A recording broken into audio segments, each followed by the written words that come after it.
باب 5 اور جو تخت پر بیٹھا تھا میں نے اس کے دہنے ہاتھ میں ایک کتاب دیکھی جو اندر سے اور باہر سے لکھی ہوئی تھی اور اسے 7 مہریں لگا کر بند کیا گیا تھا۔ پھر میں نے ایک زور آور فرشتہ کو بلند آواز سے یہ منادی کرتے دیکھا کہ کون اس کتاب کو کھولنے اور اس کی مہریں توڑنے کے لائق ہے، اور کوئی شخص آسمان پر یا زمین کے نیچے اس کتاب کو کھولنے یا اس پر نظر کرنے کے قابل نہ نکلا۔ اور میں اس بات پر زار زار رونے لگا کہ کوئی اس کتاب کو کھولنے یا اس پر نظر کرنے کے لائق نہ نکلا۔ تب ان بزرگوں میں سے ایک نے مجھ سے کہا کہ مت رو، دیکھ یہودا کے قبیلے کا وہ ببر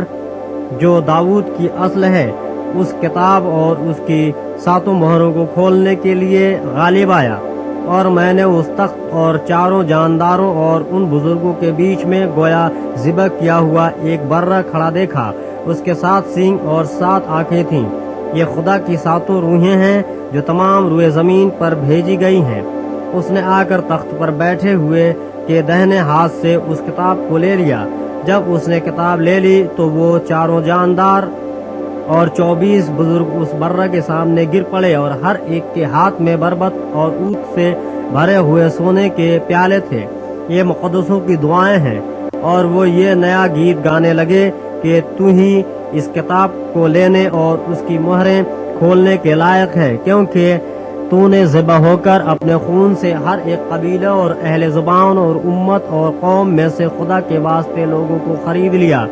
اور ان کو ہمارے خدا کے لیے ایک بادشاہی اور کاہن بنا دیا، اور وہ زمین پر بادشاہی کرتے ہیں۔ اور جب میں نے نگاہ کی تو اس تخت اور ان جانداروں اور بزرگوں کے گرد گرد بہت سے فرشتوں کی آواز سنی، جن کا شمار لاکھوں اور کروڑوں تھا، اور وہ بلند آواز سے کہتے تھے کہ ذبح کیا ہوا برہ ہی قدرت اور دولت اور حکمت اور طاقت اور عزت اور تمجید اور حمد کے لائق ہے۔ پھر میں نے آسمان اور زمین کے نیچے کی اور سمندر کی سب مخلوقات کو، یعنی سب چیزوں کو جو ان میں ہیں، یہ کہتے سنا کہ جو تخت پر بیٹھا ہے اس کی اور برے کی حمد اور عزت اور تمجید اور سلطنت عبدالآباد رہے۔